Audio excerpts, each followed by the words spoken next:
Grantland presents Bill Don't Lie. Welcome to Bill Don't Lie, taping this on a Monday morning here in Southern California. Please subscribe to the Bill Don't Lie podcast. It is relatively new. We've already changed our podcast theme twice. We used our podcast theme from the theme from the job interview that we did 2 years ago. Me and Jalen did it on SportsCenter and on Grantland. We just grabbed that music. Turned out it was the music for the starters on their TV show. So we have changed the podcast music. Our apologies. We don't think this one's out there, but we'll see. Anyway, coming up, Zach Lowe. All right, on the line right now, he is going to appear on our 2 Grantland Basketball Hour shows next week, April 16th, Thursday, April 17th, Friday. We have a double-barreled playoff preview. I'm very excited about it. ESPN primetime. I can't remember if it's 7 or 8. But he's going to be on. We're flying him to L.A. Zach Lowe, how are you? Surviving. I'm surviving. Survive in advance like the UConn women, baby. Just surviving. What is your PER as a dad right now?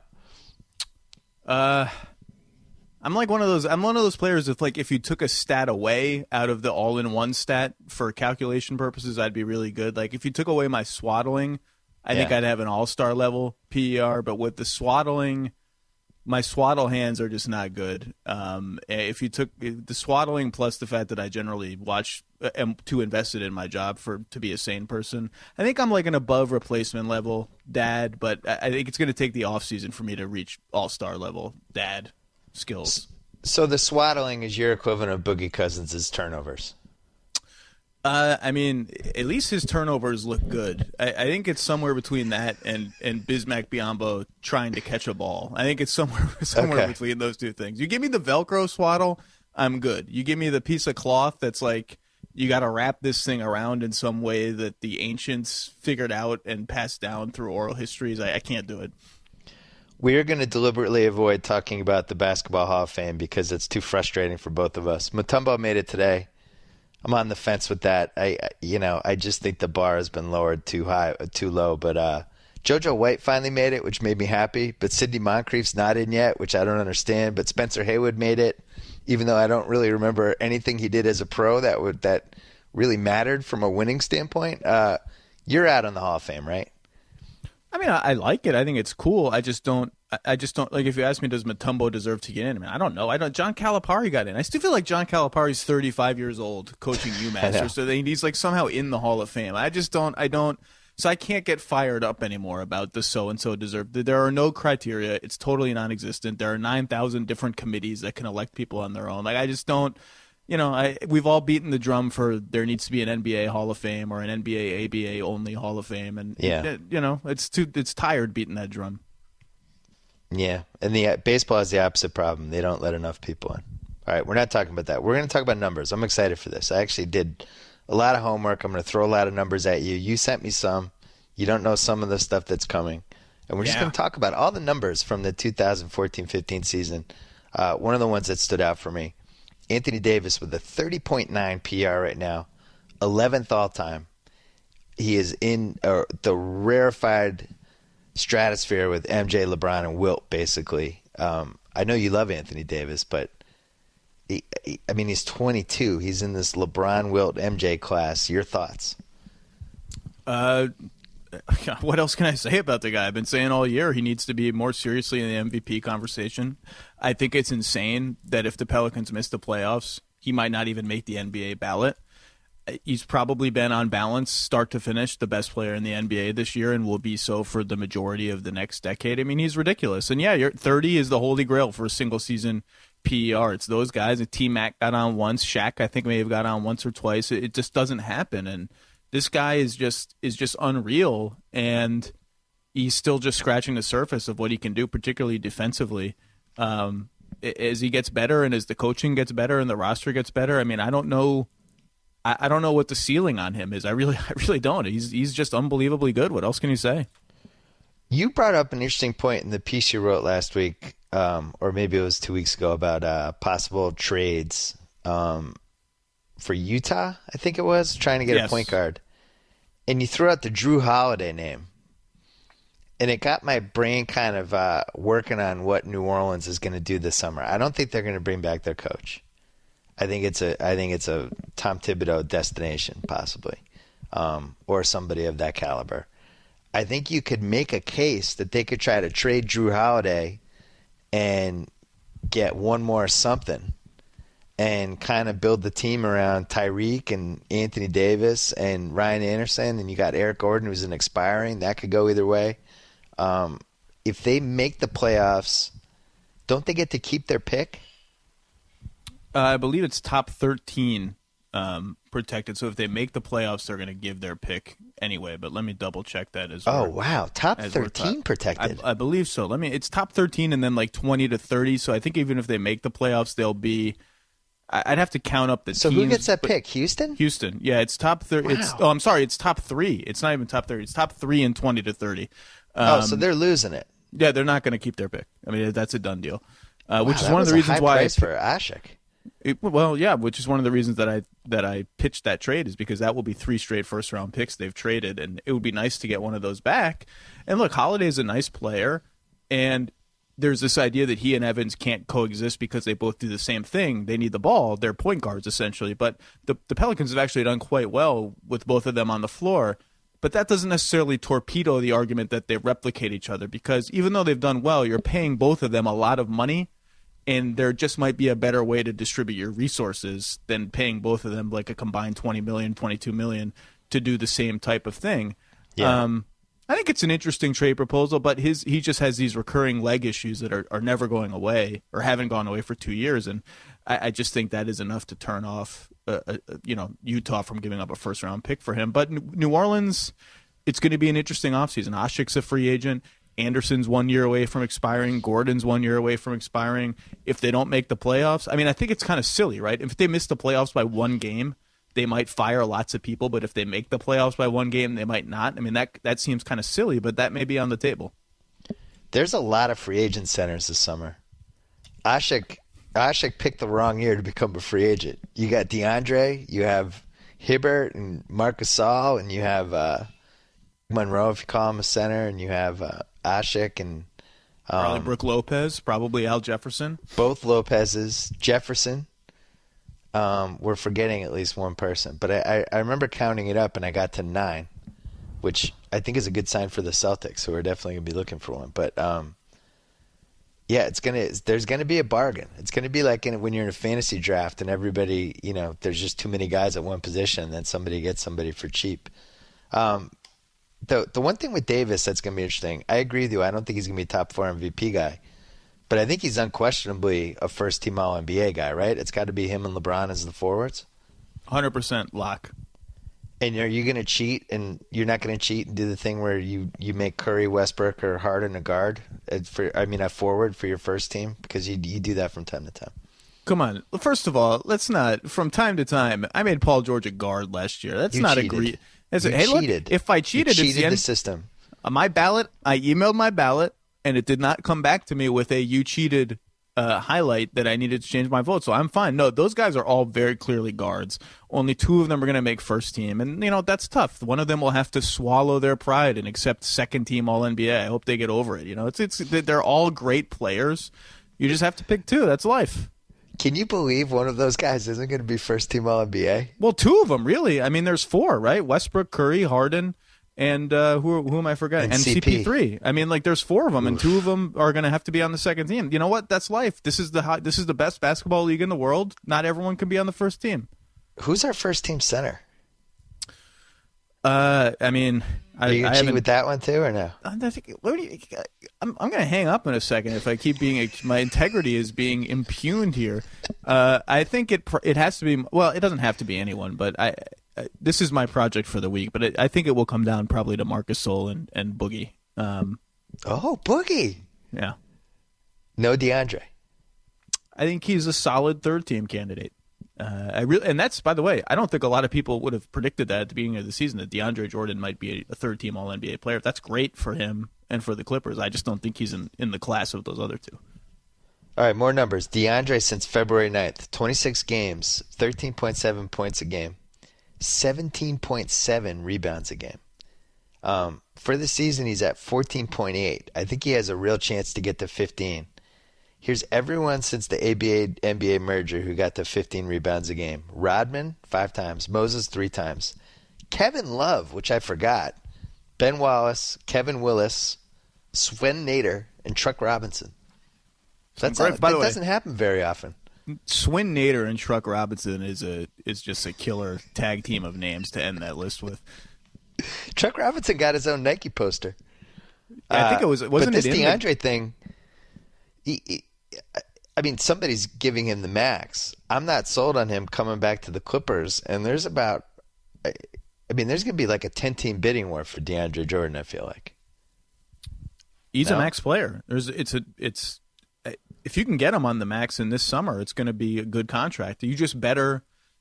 I mean, everyone knows what he is at this point. You better have the right kind of team for him, where he has space to roll to the rim and do nothing but that. I mean, you can't throw him the ball and expect him to do anything. And the only reason it works with Blake is that Blake is so skilled as a passer that he can still stand near the lane and it doesn't screw up the spacing. And CP3 is so skilled as an overall player that it works. But you better have the right team if you're going to pay him the max. I mean, you can't be, you can't throw him on a team that has a power forward. You couldn't throw Greg Monroe and him together. I mean, you could. It would work okay. It's just not ideal.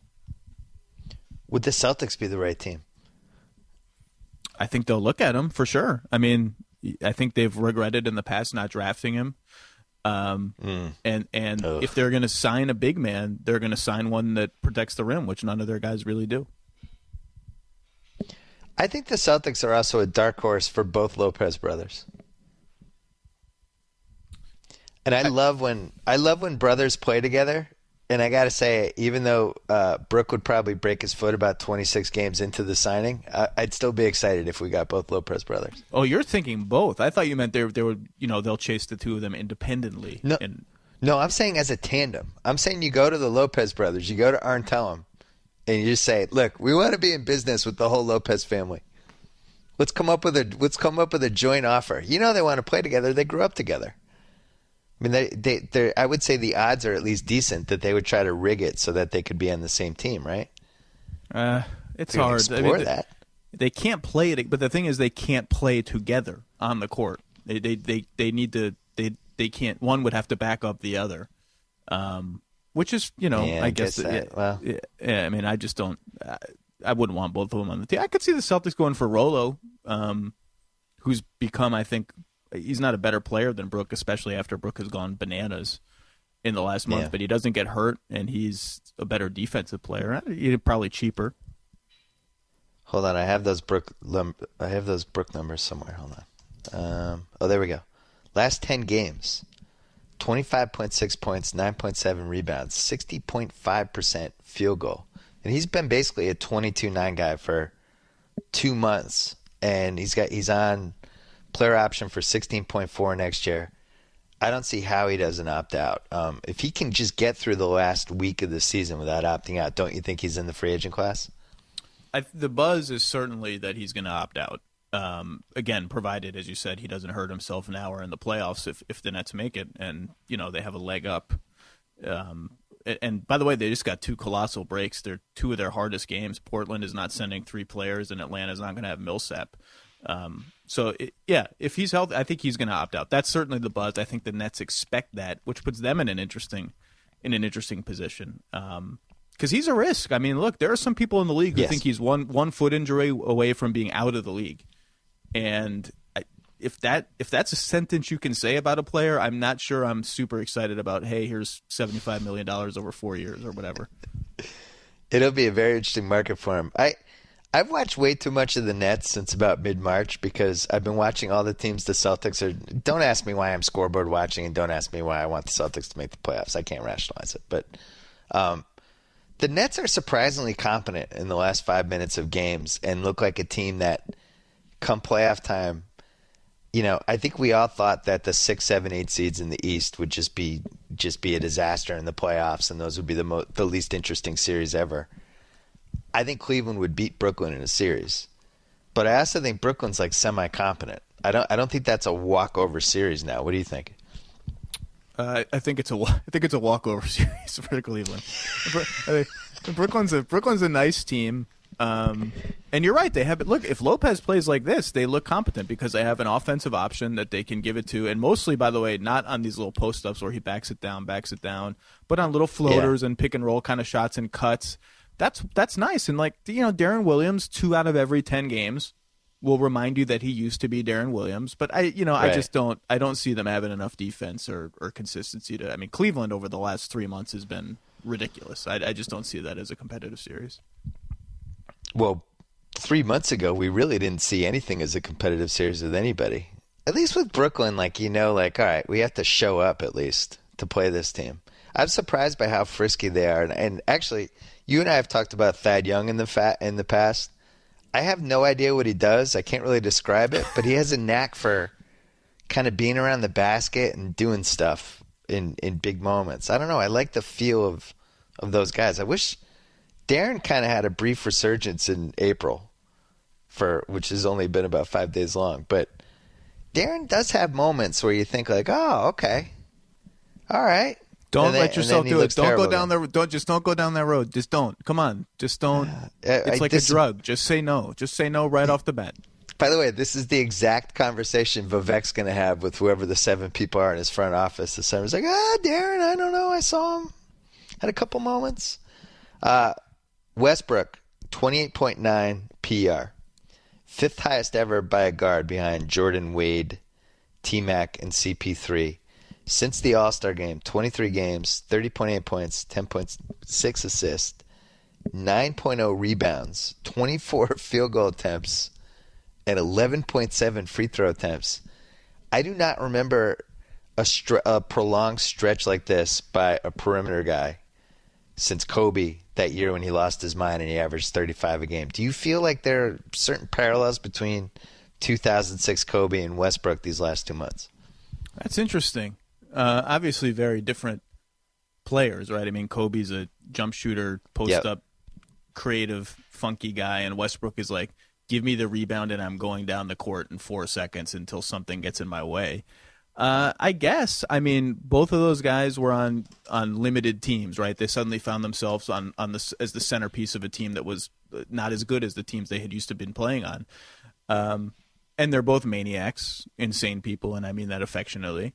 I like that. I mean, Westbrook has been, one day when we have a little time and perspective, it will be fun to look back at what Westbrook is doing and really suss it out because he's pushing the limits of what an individual player, I think, can and should try to do.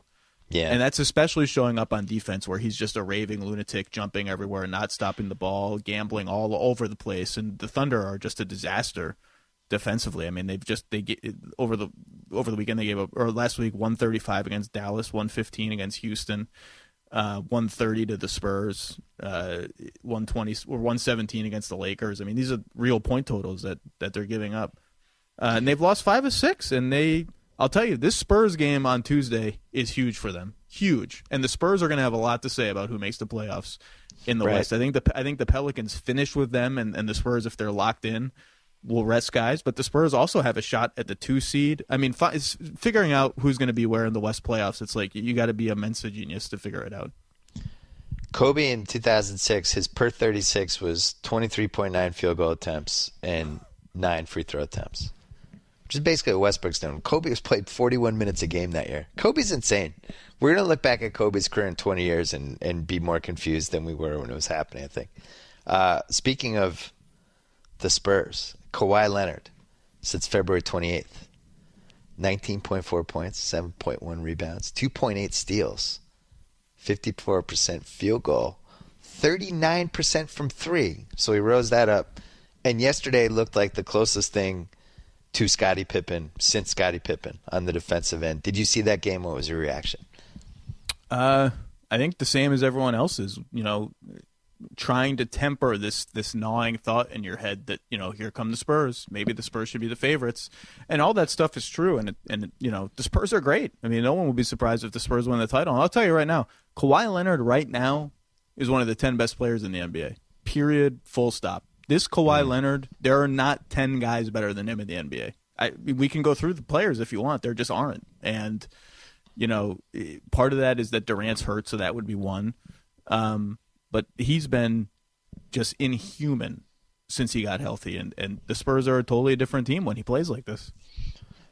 And he's a restricted this summer, which I can't remember what they were trying to lock him up for before it got to the season, but I don't know what the highest number you can offer a restricted free agent is, but we're going to find out with Kawhi Leonard, and I'm sure there's going to be 10 teams ready to give it to him. So I'm not sure what the rules are. The timing has always confused me where, let's say on July 1st, Dallas offers him a max restricted contract. And what do you have, like 3 days at that point?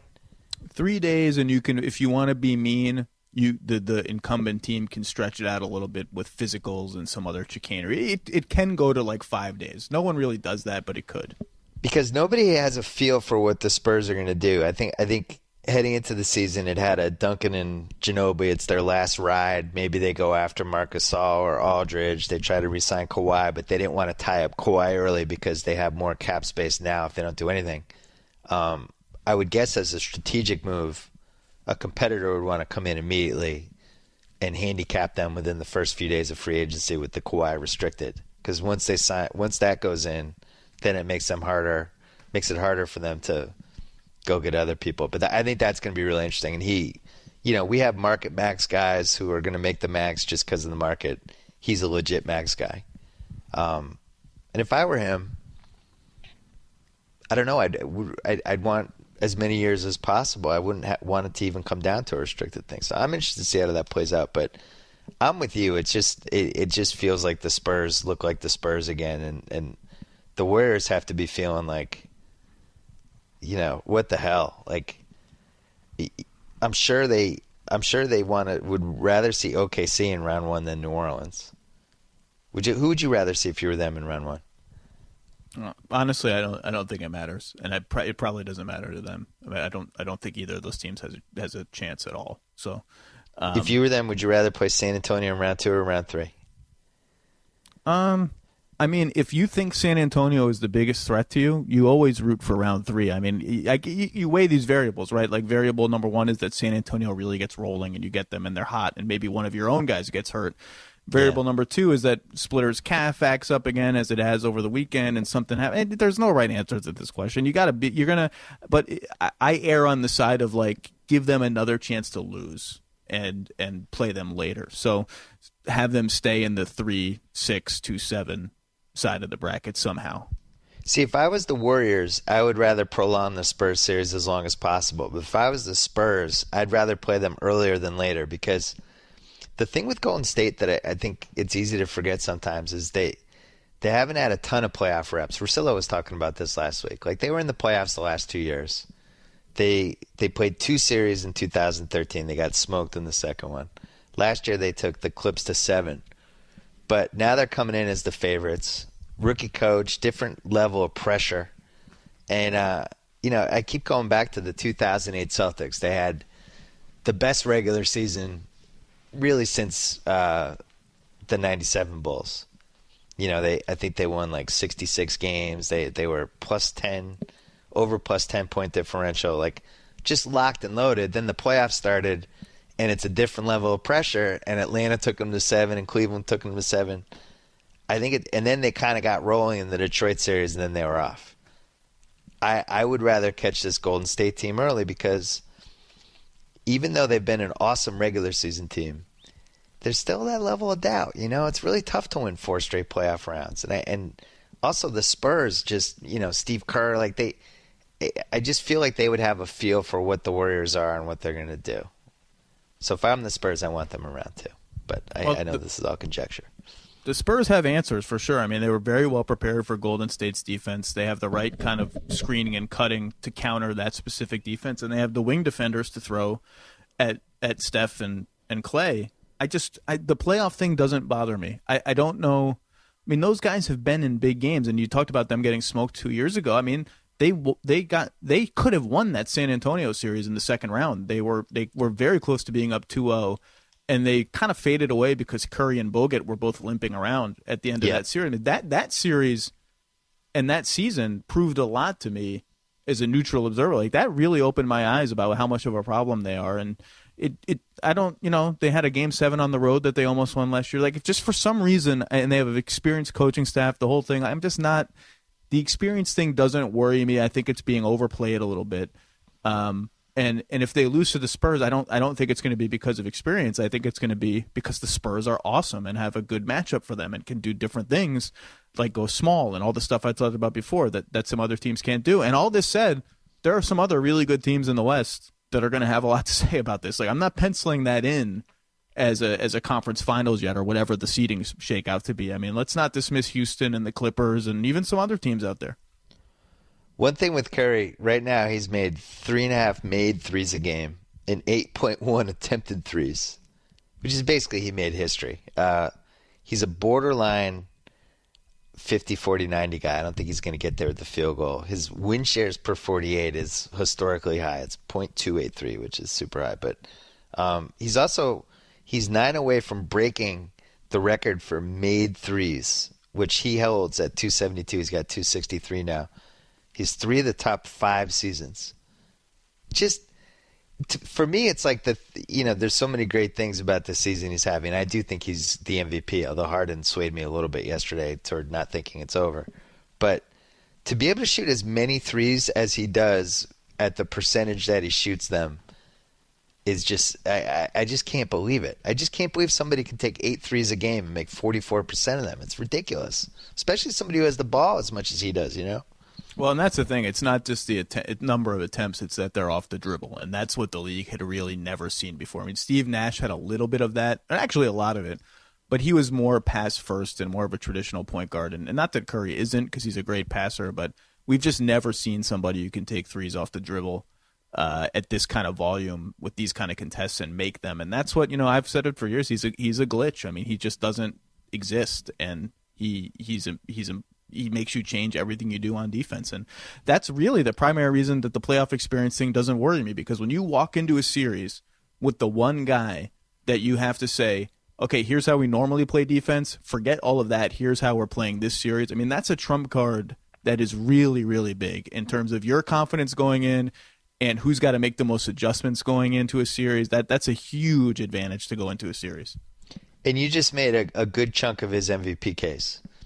Because beyond the whole best player and the best team, and they really have a chance to be one of the 6 or 7 best regular season teams ever, he does change the way opponents operate. And I think there's a couple guys in the league right now who do that. But, Harden, it's like you know what's going to happen. You just have to figure out how to stop it. When Curry gets hot, there's just nothing like it. I've been in 2 arenas now where it happened. I was in Brooklyn when it happened, and I was at that Clipper game the other night, and it just changes the energy in the arena. It's almost I can't even describe it. It reminds me a little bit, to borrow a wrestling comparison. It reminds me of Brock Lesnar when Brock Lesnar just starts going. You don't watch wrestling, but Brock Lesnar will just start crushing the other guy for minutes on end, and the energy in the arena will actually shift. And that's what it feels like when Curry gets hot. I think he's the only guy in the league that can do that. I mean, Westbrook can get hot, Harden can get hot, LeBron can get hot. Curry actually changes the energy. And there's only been a few guys I can remember ever who's done that. Have you been in the arena when he's done that? Yeah, I have. And it's electric. And here's an interesting thing that I'll throw at you. Here's a question I'm getting on Twitter a lot. And I suspect this question is coming from Houston and Oklahoma City. Could Curry carry an offense like Harden and Westbrook? And it's a very curious question to me, because the perception, I think, is that A, he's skinny and little, and those guys are tanks, and B, it doesn't look like he's carrying the offense because it's such a passing motion cutting offense, and Westbrook is just a maniac, and a lot of Houston's offense is really just give the ball to Harden, everything stops, and then a pick and roll happens. I mean, they have plays. That's not always the case. But he ISOs a lot. He's one of the highest volume ISO players in the league, and he's tremendous at it. But that looks like carrying an offense. What Curry doesn't look like carrying an offense. But that question doesn't fit with me. It doesn't make sense to me, because just because the Warriors play that way, they play that way because they have Curry, and because him dribbling and moving and all the shooting they have, he's the basis of that. And rather than settle for an offense that sort of just asks him to run pick and roll over and over again, which you can do, they've built something greater that leverages his skill set in even a better, more effective way. But it's creating this like burbling of, well, he doesn't carry their offense. It's more of a team concept with them, whereas Harden and Westbrook are really carrying their offense. And I don't buy it, but it's an interesting perception that's out there. And I think it's like a misunderstanding of how Golden State's offense works and how an NBA offense works. Yeah, it's a little bit of a lack of sophistication, I would say, because when you watch Westbrook and Harden do what they do, it fits into this framework we have of all the other NBA guys have done that. Like this is what Jordan does. So give Jordan the ball and he's your offense. I went to that Clipper game, I think it was 6 days ago. When Curry got hot in the second quarter and a little bit in the third quarter, the Clippers had to completely change what they did on defense. Everything they did was revolved around not letting him get open on the double screens and all the stuff they do. And all it did was wear Chris Paul down for the last 5 minutes. It took DeAndre out of what he normally does because he was constantly worried about, when Curry coming off, like bumping him, stuff like that.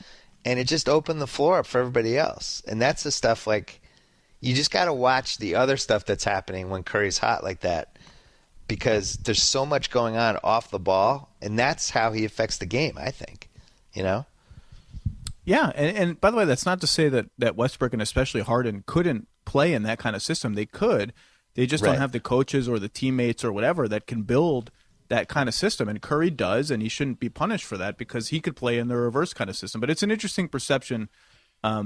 It's an interesting perception that's come up. Let's put it that way. And by the way, that's not. I haven't decided my MVP vote. Truly, I'm going to do that later this week. I'm down to 2, but I haven't decided yet. Me too. I'm leaning toward Curry, but I want to. If Harden can drag the Rockets to 58 games, I at least have to really sit down and look at that. And speaking of Harden, he's already made 200 threes. He's probably going to pass 700 made free throws. Now, that'd be the first time that ever happened. 200 threes, 700 made free throws. He has a decent chance of getting 550 three-point attempts and 800 free throw attempts, which has never happened. So basically, he could create the 550, 800 club and the 200, 700 club. And then you flip it with what the Rockets just do as a team. They're first in threes. They're first in field goal attempts from three. They're third in free throw attempts, but they're last in two-point field goal attempts. And then also they're going to break the record for most made threes, 11.5, and three-point attempts, 33.1. Have we seen the Sloan Conference finally realized with the 2015 Rockets? Yeah, I mean, we've seen it realized before. I mean, I bet the Rockets push those records or maybe break them next year. Maybe multiple teams break them. I mean, this isn't going to stop.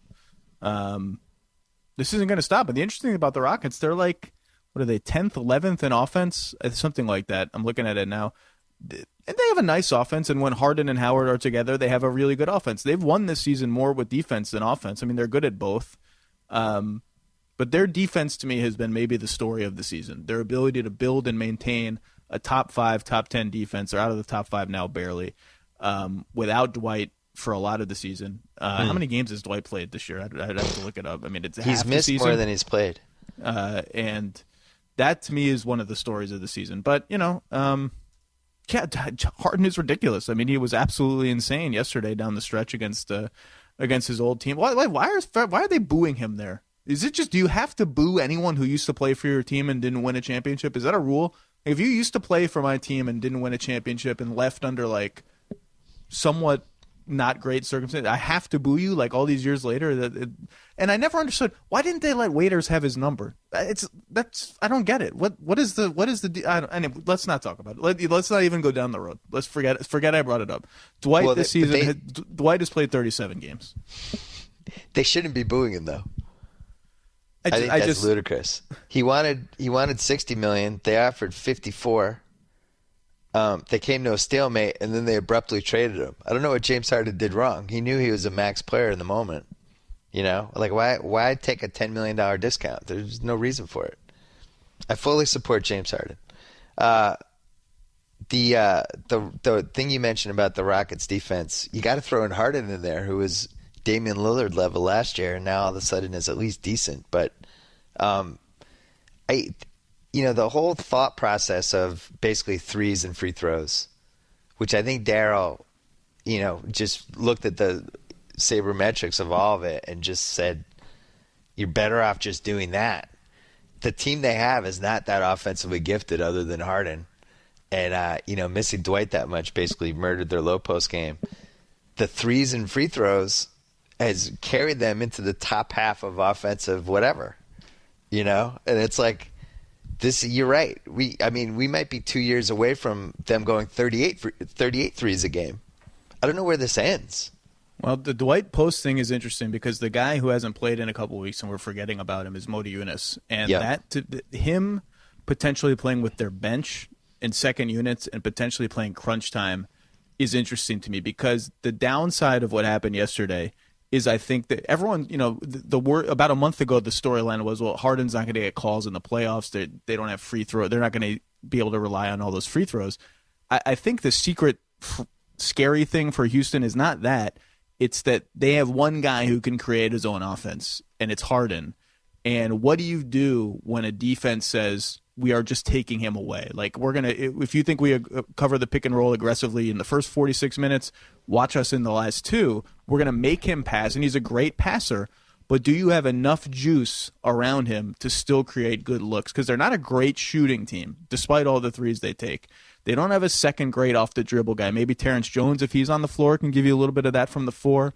You can say Dwight's post-game or Modiunas' post-game, but defenses are good at making it hard to enter the ball to the post in the last 2 minutes of a game. That, to me, is the sort of issue that they're going to have, and that's going to be very interesting. I'm happy Corey Brewer finally found the right team. He was one of those guys I always liked. I remember right when he was about to come on in Minnesota, he hurt his knee. He kind of bounced around. Never really found the right situation. This seems like it's it. And also, got to hand it to the Rockets and McHale, all those people, for getting way more than I think any of us expected out of Josh Smith. I mean, were you expecting him to be this competent? No. And there are games where he throws the ball all over the court, and you want to be, but he's made a decent amount of his threes. He can make open threes from the corner. I mean, really open. And they just. They have lineups where they're small, right? They're undersized. Smith will be guarding centers and Terrence Jones will be guarding the four, and you're like, how are they surviving? And sometimes they don't rebound well, but they get their hands on the ball, they whack at it, they block shots, they get in passing lanes, they do they kind of fly around a little slower than maybe some teams that fly around, but they're just an active, weird, athletic team. Yeah. One thing I forgot to mention when we talked about Golden State. Curry and Thompson combined have taken over 15 threes a game. They've made 6.5. They're 6.5 for 15.2, 43%. I really wonder if this will ever happen again, where you have two guys on the same team combine for 15 threes a game and make over 40%. I mean, I'm sure over the next 40 years it'll probably happen, but man, I just can't believe you have two teammates taking a combined 15 threes a game. I mean, back in like the mid 80s, I think Bird led the league in 3-point shooting. I think he was like 45 for 120 or something. And do you ever see a situation where they would mess with the 3-point line at all? I would never say never to almost anything. I mean, they've messed with it.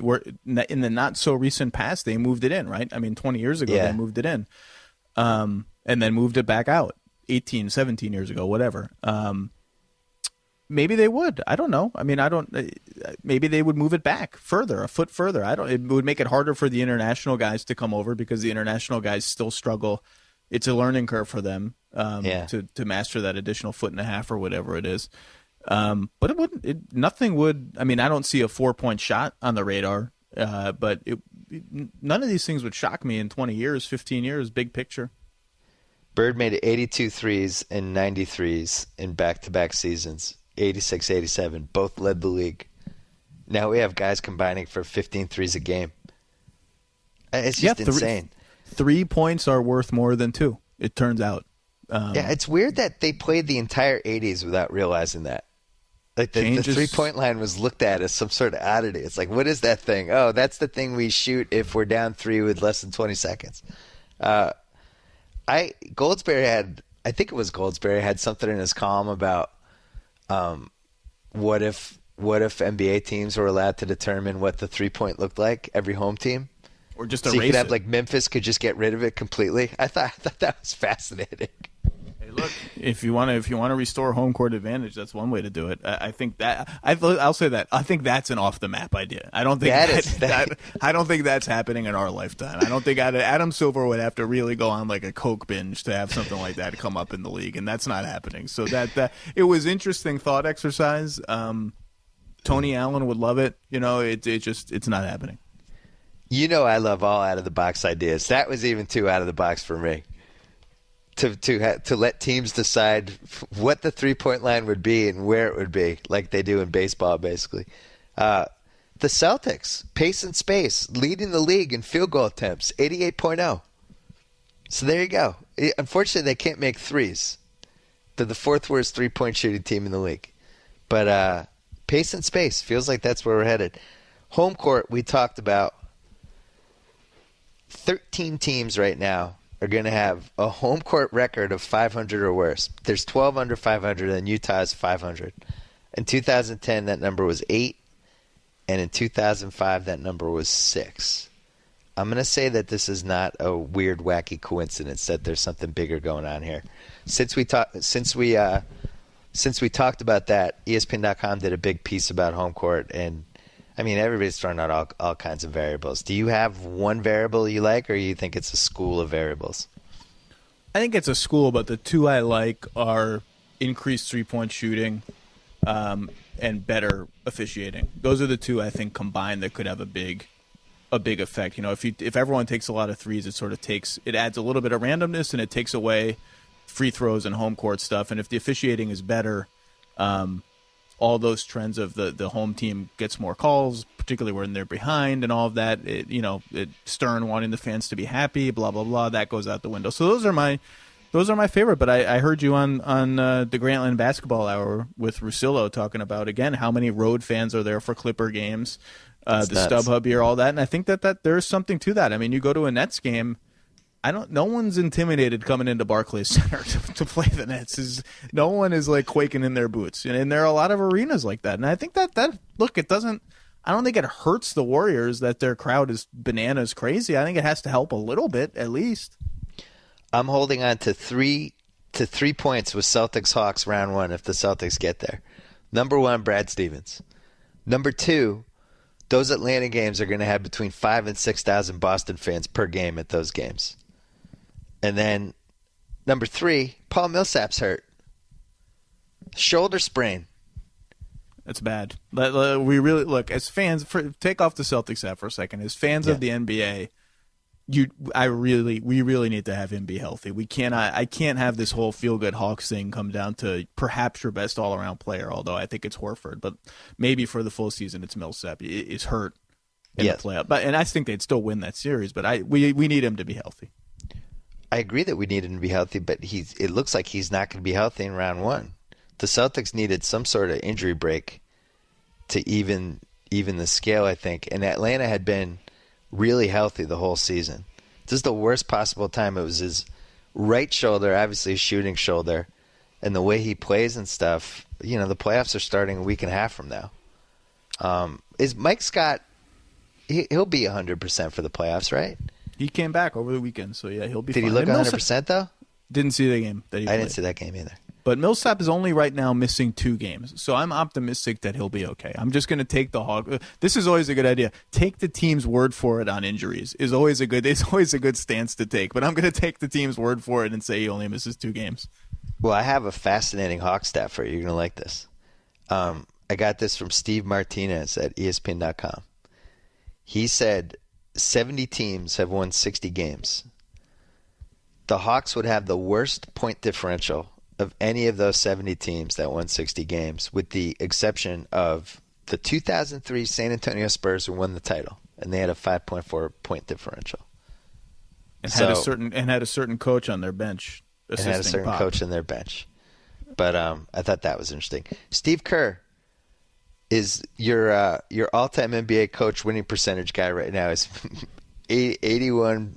63.8% win-loss. The next is Phil Jackson at 70.4. Obviously, nobody's ever done this as a first-year coach before, but holy mackerel, 63-14. And then you think about peak records, right? I like the thought of peak records. We talked about it a little on the TV show last week.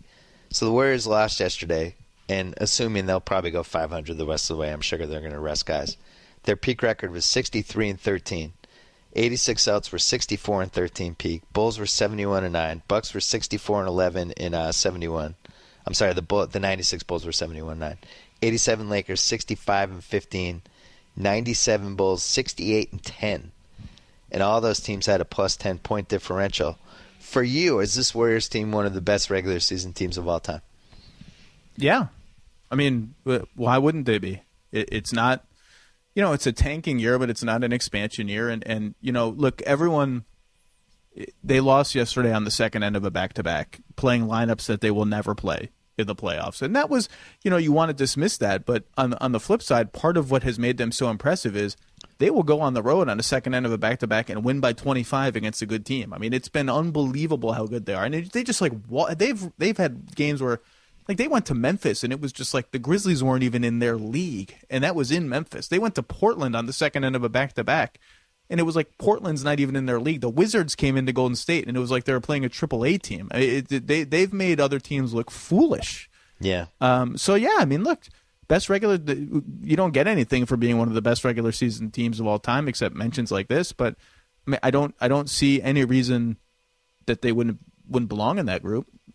Well, it's a good sign, I think, is the key point, because all of those other teams ended up doing really well except for, I don't know, all of those teams that had the great peak records and the plus 10 point differential went on to do good stuff in the playoffs. I think the 72 Bucks was the only team that lost in the playoffs, but they lost to that Lakers team that won 33 straight.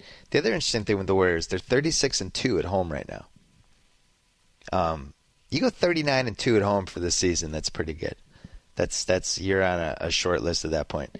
Hey, tell me if you make anything out of this. And normally I hate when looking at a player's stats and wins and losses, because I think it just usually doesn't really matter. Kyrie, when Cleveland wins, 49% field goal, 46.5 3-point field goal. When Cleveland loses, 42% field goal, 30.9 3-point field goal. Can they have enough offense if he's playing bad in the playoffs? Sure. I mean, they have LeBron. They have LeBron, and part of that is the part of that is the bigger question to me is Love, and is he healthy? How healthy is he going to get? And how involved can they continuously make him as involved as he should be? Because they've only done that really in fits and starts. But yeah, I mean, the Kyrie thing, that the stat doesn't worry me. I mean, those stats are always like, when player X plays well, team is more likely to win. When player X plays less well, team is more likely to lose. It's like, that's how it works. But Kyrie, he's been fantastic this season. Their offense does not worry me. Let's put it that way. You know what I do take away from that? When he does play really well, I think they go to a whole other level. It's just like, when he's on his game and LeBron can just kind of take sequences off and let Kyrie do stuff, they become the scariest team in the league, in my opinion. You mentioned Kevin Love. 2014, 12.5 rebounds a game, 26 points a game. 2015, 16.4 points a game, 10 rebounds a game. His assists got cut in half. He's shooting worse from 3-point, shooting worse from 2-point. He's taking 6 less shots a game, and he's getting to the line almost 4 less times. Biggest drop-off you can remember by somebody in their 20s who was a top 10 player the year before? Ooh. It's got to be up there, like non-drugs. It's like, it has to be in the conversation. Yeah. He was at 26-13 last year, basically. Well, look, it's been an uneven year. We all know that, and some of it is fit, and some of it is coaching, and some of it is that he just hasn't been healthy for a lot of the year. But yes, it's going to be very interesting to monitor how he Do you plays agree in the with Windhorst postseason. that it might be back issues are a little worse than I think maybe they're letting on? Well, I mean, we've already seen a couple of instances of it gets aggravated during a game, and watching him run up and down the court, he suddenly looks like a 60-year-old man at the Y. I mean, when it gets aggravated, it's bad, and then he has to come out of the game and go to the locker room. So, I mean, that doesn't – the visual evidence suggests that, yeah, when his back acts up, it's bad. He can't move. Not great. Not great for somebody with a big free agent contract coming up either. Here's – last 5 years, his offensive rebounds per game. So 5 years ago, he's 4.5 offensive rebounds a game, which is just a ton. That's basically what Andre Drummond is doing this year. 4.1 the next year, 3.6, 2.9, 1.9 this year. And I think this, and then you look at the threes going the other way. 5 years ago, 2.9, up to 5.1, 5.1, 6.6 last year, 5.2 this year. Fundamentally, I just want him around the basket. This is a guy who's one of the best rebounders the last 40 years, and you got him 22 to 25 feet from the basket on most plays. It just doesn't make sense. I think it's the wrong way to use him. Goldsberry had a good piece about this for us, but just thinking about his career long term, I mean, this year it is what it is, but long term, I just don't see how this makes sense for somebody who's as talented as he is. Does it make sense to you? Yeah, I disagree respectfully. Okay. I think it's the right way to use him. Provided, again, I mean, if you vary it up enough, if you throw in some rolls to the rim and some post-ups where the matchup is right, I mean, he'll get more offensive rebounds. He'll luck into some more than he's getting now.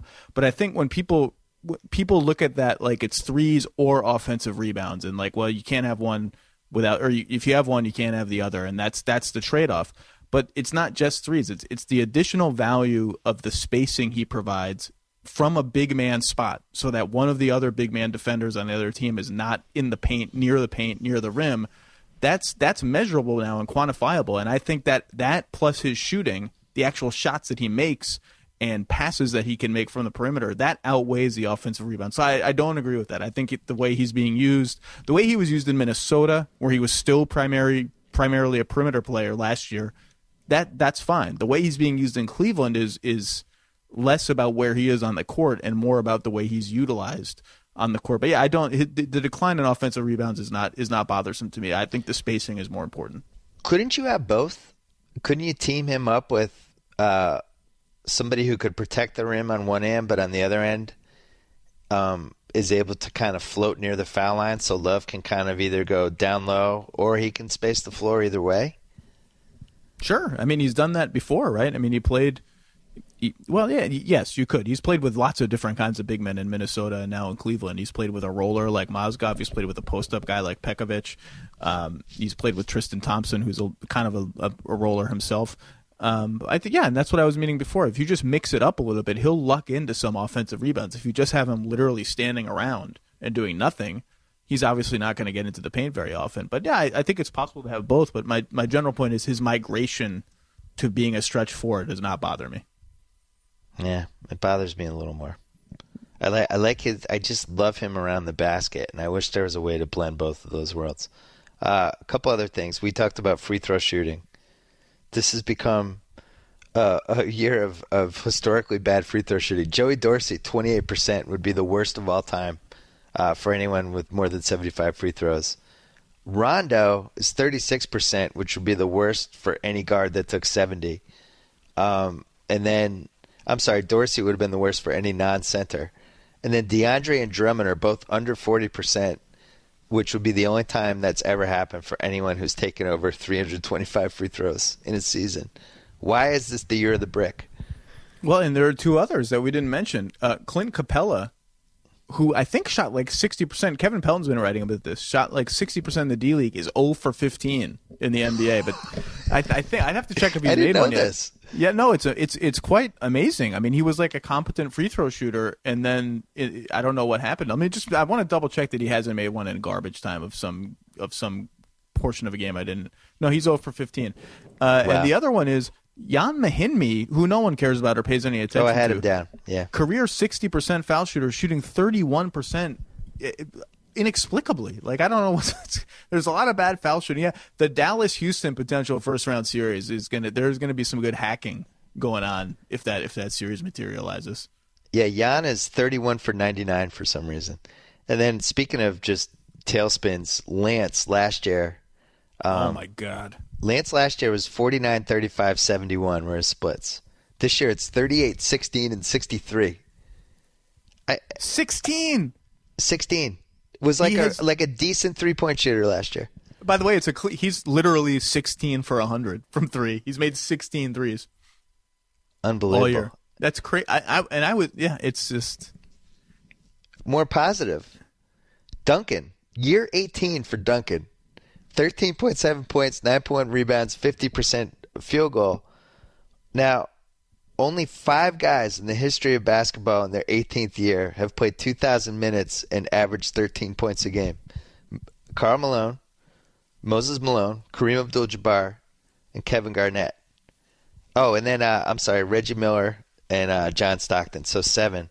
Only 5 have gone 13 and 6 rebounds in year 18. And only 9 guys ever have played 1,500 minutes in year 18 with a PR over 10. And he looks as pretty much where he was last year and the year before. Why would you retire if you're Tim Duncan? If you just feel like it's not going to get any better, if Manu retires and you don't want to play without Manu, if you and Pop have a heart-to-heart where you both decide to part ways, I don't know. I mean, look, there have been games this year where, as great as he's been, particularly defensively, he has one leg. Yeah. Yeah, he hasn't quite looked the same to me, and maybe he just doesn't want to play anymore. I don't know. I mean, he loves the process. He loves the game. Everyone there says he's still the hardest worker on the team and loves the craft of it all. Yeah, I mean, he's ridiculous, and I think the regimen they've had with him from the very beginning of his career, by the way, in terms of being careful with his health and his minutes, has paid off. It would be one of the better top of the later part of his game prime. One of the better later top of the game retirements I can remember, where you don't have to have that 1 year where you tail off and then it's obvious that you need to go. If he left when he did, I can't even remember more than 6 or 7 people in the history of the sport have done that. Dirk for his career, 38% free throw from threes. This season, 38.5. For his career, 88% from free throw. This year, 88% from free throw. Field goal, 46%. Career, 47.5. He's playing less minutes, but it is pretty funny that he's declined a little, obviously. But it hasn't been dramatic yet. And this is year 7. I think it's year 16 or year 17 for him. Can he still be one of the best 4 guys on a championship team? That's 4 guys? Yeah, he can. Absolutely. No best question. 3 guys. Yes. Can he be the second best guy on a championship team? Yes. So you think he'd be the second banana championship team guy? Yes. Are you saying this because you might be listening to the podcast? No. Okay. He's declined, I think, more than a little bit. I mean, I love Dirk. Dirk can barely move right now. Literally, nice. He's a mummy on the court. They call him the mummy in Dallas. His teammates joke and call him the mummy. He cannot move. But the man can shoot. And I think second option is fine for him because, you'll see him now. He'll pump fake, get his guy up in the air and have a clean driving lane, and he won't take it because his body can't do it, or he's saving that up for the playoffs. And so he's not the same player. But yeah, I mean, the power. If your power forward or center can shoot like that, you start off. This is the spacing argument with Kevin Love. You just start off with a huge advantage. He can't carry a team like he used to, but yeah, second best guy in a championship team, absolutely. It's he's slipped. But he's figured out how to angle his body now at these even more impossible angles where he still gets the shots that he wants to get. Doesn't have the same footwork, and yet can still just it's all about the angles. He can still get those slivers. One guy who's aged really nicely this year was Pau, who the last 3 years was 16 points, 9.5 rebounds basically. This year he's 18.5, almost 12 rebounds. His blocks are up, everything's up. Classic. Just needed to change the scenery story here? Yeah, and needed to change the scenery and needed to play functionally center. on both ends of the court. And that's what I don't know what he's listed at on the NBA official ballot. I don't know whether he's a center or a power forward. He should be a center, but Noah is also a center traditionally. And he's an interesting All-NBA candidate at both positions, but I don't know what they classify him as. And by the way, it's all stupid. There should be big men, wings. Pau should be a center. He should be. Yeah. I'll bet you he's listed as a power forward. That's my prediction, without checking what they have him listed at. I might cheat and make him my third team center. It's in play. I don't call that cheating. I'm not like you. I'm not going to judge you and look down upon you. Okay. No. Wade is 28.7% from three this year. For his career, he shot 1,305 threes. He's made 28.9% of them. It's the third worst of all time for anyone who took over 1,200 threes. Do you know who the worst of all time is? Over 1,200 threes? Yeah. Antoine Walker can't be that bad, can he? No. Yeah, he's not in the even 30s. Close. Antoine was surprisingly decent. 32% career. That's what I'm guessing for Antoine. I'm going to guess 32.5% for his career. Okay. I'm going to look it up now. Josh Smith hasn't taken enough threes to be on that level. Who didn't? Josh Smith hasn't taken enough threes to be on that level in terms of attempts. 32.5 on the dot. Antoine Walker career percentage. Great job. No, I don't know. It's going to bug me, and it's going to be obvious. Who is it? Well, he's on TV all the time. Mr. Charles Barkley. Oh, boy. 26.6% from three, and somehow took 2,020 of them. No wonder he thinks jump shooting teams can't win the championship. I would have fined him every time he took a three. That would have been one of my rules. No, you wouldn't have, because he would have been too fun to hang out with. You wouldn't have fined them. Well, I would have never actually taken the money. All right, ready? Mystery player. Let's see your NBA chops this year. This will be good. Nice test for you.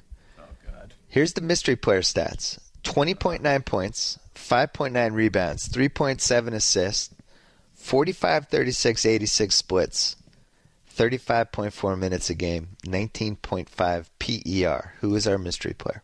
So give me the rebounds and assists again. It was like 21, 6, and 5? Yeah, 21, 6, and 4, basically. Oh, boy. 45% and 35 minutes a game. 19.5 PR. I'll give you 5 seconds. 5 seconds. We have to go soon. You got to go in 3 minutes. You're right. Klay Thompson. Rudy Gay.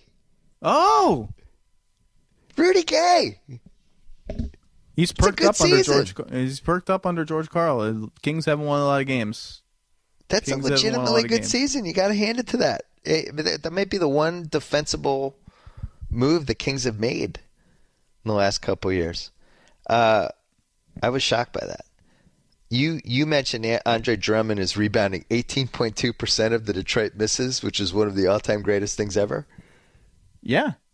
I mean, a lot of those are his own misses, but he is he's that offensive rebounding rate, I believe, is top 10 ever. And you get up there and it's like a couple Moses Malone seasons, a couple Rodman seasons, a random Jason Williams season. Andre Drummond, it's going to be interesting. That Reggie Jackson's had a very nice 3 weeks. And although this is the easy narrative to hold on to, I'm not sure it's a coincidence that those 3 weeks have come with Greg Monroe hurt. Again, the space clogs the lane. The spacing they have. If they start Tolliver at the 4 and Drummond at the 5, it's just cleaner. Now, you can't defend well enough to win with that lineup, but it's interesting. It's interesting, particularly in light of Greg Monroe's pending free agency. Well, and Reggie Jackson's agent is going to make all those same points. Just quick, we're going to rip through these because we got to go. Let's do them. Yeah, let's do them. Gobert, since the Kanter trade, is 11-14 every night, and with 2.5 blocks. And will eat your children.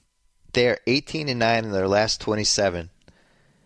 Gobert's opposing field goal percentage at the rim is 39.2%. Basically, he affects 10 more shots per 100 than every other good defensive center.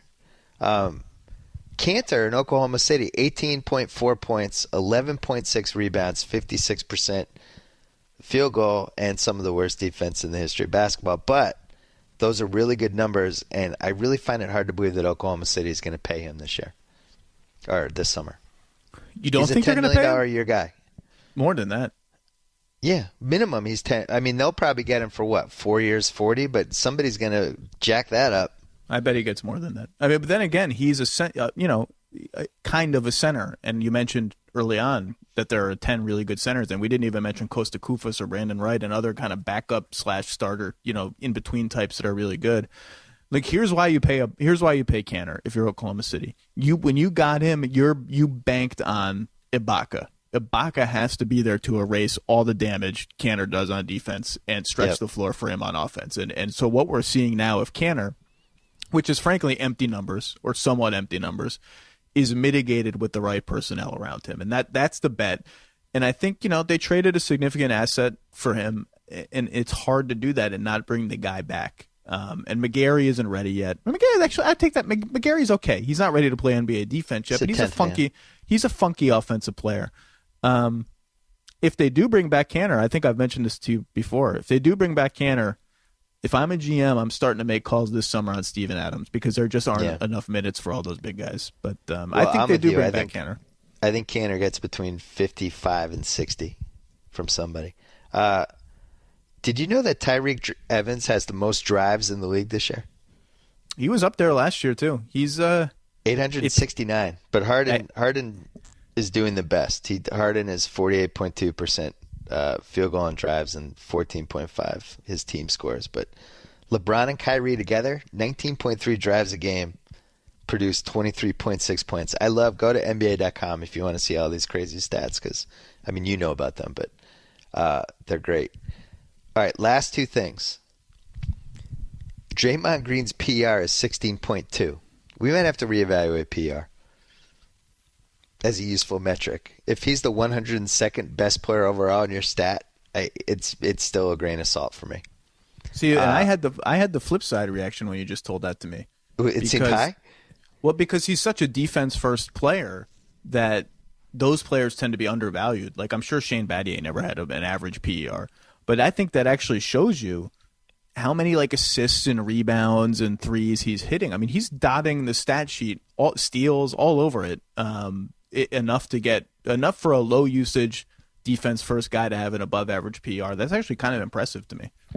Rubio's first 5 seasons, the worst ever field goal percentage since 1970, is tied with Sidney Lowe, 36.7% field goal percentage. So congratulations to him. Michael Carter-Williams this year, 38.1% field goal. He's shooting 3 for 21 from 3. 3 for 22 from 3. Rondo is down. Oh, my God. I don't even know what you just saw, but I enjoyed everything that just happened right there. Well, 5 years ago, he was 51% field goal, 3.5 free throw attempts. 9.8 assists, 13.7 points. This year is 42% field goal and 0.8 free throw attempts. And he's shooting 36% from the free throw line. And he's not even scoring 9 points a game. He's not even getting 8 assists a game. I just don't understand how he's a max guy. I don't see it. Oh. Yeah, no, there's no that question is over unless Cuban made an arrangement that he intends to keep with Bill Duffy, Rondo's agent. There's just no, which is illegal by the way. So of course he hasn't done that. I think the Lakers would pay him. Well, it's going to be interesting regardless. Good luck if you max out Rondo and you have just good luck to you. Good luck. On the Lakers, by the way. I'm sorry. Go ahead. Oh, Lakers, by the way, what? No, just I saw for some reason they came up on my random game generator that I'm supposed to watch every night, and they've come up they're just.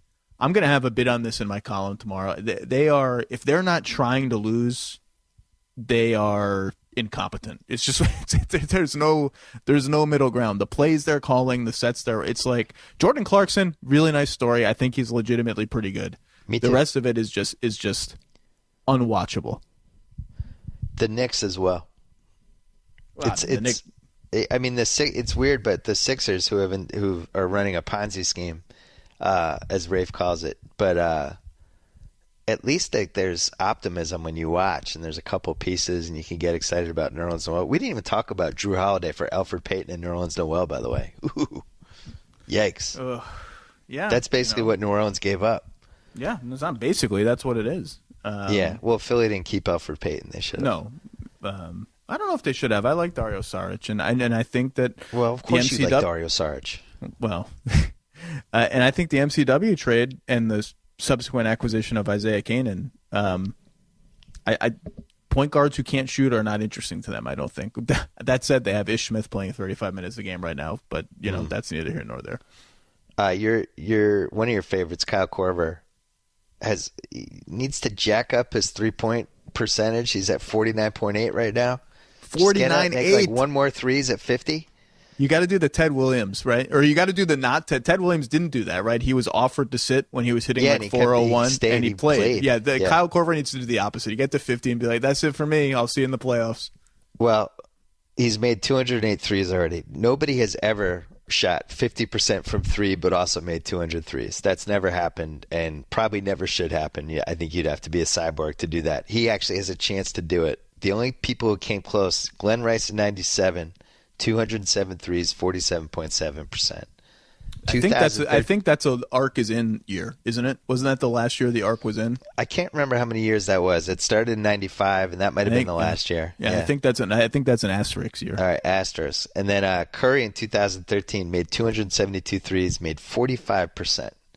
So what Korver's doing is just about unheard of, and we love Kyle Korver. All right. This is a good one. CP's last 8 years. Last 8 years. These are the averages for his last 8 years. 19 and 10. 48, 37, 87 splits. 2.4 steals. 26.5 PR. That's Chris Paul for 8 years. 1.25 nut shots per season consistently. Yeah, like 1.22. He's a metronome, man. He's really good. People love to hate Chris Paul. That dude is awesome. On a scale of 1 to 10, how shocked would you be if Giannis averaged 29 a game next year? 10. 10. All right. What if is 10 2 most years shocked? from now? 10. 29 a game. How many guys are averaging 29 a game this year? Zero. 3 years guys. From now. The answer is going to be 10. Okay. If I had asked you this question about T-Mac in 2000, you would have said 10 you set me up. You set me up. I'm just saying. I watch Giannis sometimes. I really like watching that Bucks team, and I knew the Celtics were going to lose to them Friday because they have too much size for the Celtics. They'll clear out for Giannis sometimes, and it's scary, and teams don't know what to do. And he can basically do whatever he wants and get whatever shot. I mean, he's super streaky, but he shows flashes that make me wonder if he is somebody that's going to average 25 points a game in a year in the next couple of years. I do think it's in play. The interesting thing about those isolations they run for him is that, and I've written this, he doesn't look like he has any clue what he wants to do or what he's doing. He's freelancing. But he's so long that it just takes like one thing and he's at the rim. He's either at the rim or his arms you've made contact with his arms by accident and you fouled him. It just doesn't even matter what he does. They play, by the way, Celtics Bucks is the last game of the season. If Bucks are locked in, at 6 though, you might catch a break there. Yeah, you might catch a break there. The Giannis getting to the rim crossed with Giannis's ability to kind of get stopped but bounce off the guy and be at a 45-degree angle but somehow get one of those Durant type of I'm just taller than you and I'm going to shoot it over you anyway shots. I think that guy is freaking loaded with potential. And then him in the open court too. The Bucks fans should be pumped. And what a shame that Jabari got hurt. Because I think if you threw Jabari into all the other good stuff that's happening with this team, the thing that they need to do is they just need to lock Michael Carter-Williams into a gym and just have him shoot threes, basically 10,000 a day. Just 10 hours a day of him shooting threes. That would be my. Can you start with twos maybe, like 18 footers, and build out? Just threes, because I think twos are a lost cause. All right, last thing for Zach Lowe. This will be impressive. Okay. The leading scorers for 4 teams, 55-game minimum. Okay. The New York Knicks. Who is it? Oh, I'm so excited to play this game. 55 games played minimum. Yeah. So Bargnani's out. Yeah. And Carmelo's I'm not going to look at the rosters. Don't look. You can't look at anything. Oh my God. Tim Hardaway Jr. Nice. 11.1. Woo! You've advanced to the next round. Philadelphia. Oh, my God. Robert Bob Covington. Yes, 12.9. You've advanced to round 3. The Los Angeles Lakers. Oh, my God. You won't get this one. The leading scorer for the Lakers. You won't get it. Just give me a minute. 55 games played, so no Kobe. Yeah. I'm gonna Jordan Hill. Oh, he gets it. 11.9. Beautiful. Let's keep going. Now we're going to the conference finals against Indiana. This is like the $25,000 pyramid. We're flipping over the pyramid panels, and we're moving on. Indiana Pacers. Rodney Stuckey. Now, technically, I could say it's a tie because him and C.J. Miles are both averaging 12.7 points a game. But Stuckey's played one more game, so he's actually scored more points than C.J. Miles. So you're right. I'm going to say George Hill's got to be within half a point. Yeah, but he's only played like 35 games. I don't know where they are now. They were on pace like 15, 20 games ago to be one of the only teams in the last 20 years to not have a guy score 1,000 points. I don't know if anyone has cracked that yet, but Stuckey's got 66 times 13. So I don't think they're there yet. Boston Celtics, last one. 55 games minimum. So the Isaiah Thomas trade throws it off a little bit. Boy, oh boy. Avery Bradley? Wow, you're amazing. 14 for Avery Bradley. Those are it. Those are 5 leading scorers of NBA teams this year. I'm holding a mic. I could literally drop the mic. This is unbelievable. Tim Hardaway you started with the hardest one. That was the hardest one. Because he's been injured for like the last month, so people kind of forgot that he existed. I actually thought it was going to be Langston Galloway and had no idea he'd only played 40 games for them. Yeah. I've tried to not watch a lot of the Knicks. So Tim Hardaway, Robert Covington, Jordan Hill, Rodney Stuckey, and Avery Bradley are 5 leading scorers of the 2014-15 season. This is a top 5 moment in my life right now. I think. It was great. I knew the Jordan Hill one was the tough one. See, I thought Jordan Hill was tougher than Tim Hardaway. He really has averaged more points than Clarkson. Clarkson must be at 55 games by now. I don't think he's played. He hasn't played 55. He's played 54. Yeah, and he's averaging 11.0. And Hill's got that beat, right? Yeah. Didn't you say Hill's at 11 something? Okay, 11.9 for Jordan Hill, which was weird because they signed him to that contract so they could trade him, and then they didn't. They told Steve Nash not to retire so they could. They did all this stuff so they could trade people, and then they didn't trade anybody. And by the way, Jordan Hill's had a terrible season, and he will be mentioned in my column tomorrow. I like it. A sneak preview for tomorrow's column. Yeah. Zach Lowe, a pleasure. I'm glad we went through the NBA season by the numbers. Look forward to your column tomorrow. Again, Zach will be on the Grantland Basketball Hour, April 16th, April 17th. 2 straight nights, ESPN. Our massive, massive playoff preview. We got to start working on that, by the way. I got to shave, too. All right. Say hi to the baby. Talk to you soon. Will do. Thanks.